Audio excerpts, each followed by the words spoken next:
I am here with one of the most brilliant minds of our age, Professor Sandy Pentland of MIT. Good to see you. Good to see you. Back Glad here to be at Davos. Here. Yes, back here at Davos. It was a year ago that we had this conversation about the transhuman code, the need for values to be incorporated into technology, for humanity to be in the driver's seat. Right. First of all, what do you make of the book is out? We now have a guidebook.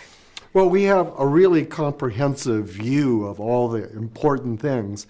And I think the other thing that happened a year ago is the beginning to realize that this is urgent.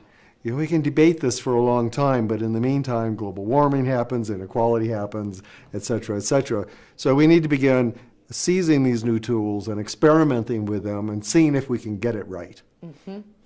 We could ask you your opinion on so many of the chapters in this book in the different categories, but let's talk about data and privacy, your take on where we are now and what we need to do.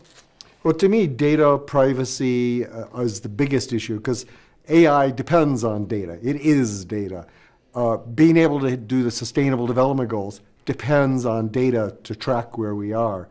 And with GDPR, we've made some real progress, but we have to turn that into an active system. That's what we do at MIT. The Connection Science group that I run has a wide variety of countries and companies. And okay. I could ask you about all areas of this book and your opinion on so many categories, but let's talk about data and privacy in the headlines right now and what we can do.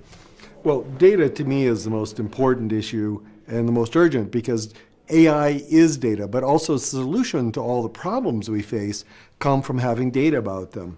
And so you have to get that right. My group at MIT works for many different countries and many different corporations to put together pilots to test out how to do data to track the quality of human life, the progress on sustainability, without endangering privacy, by adding a much more security to things.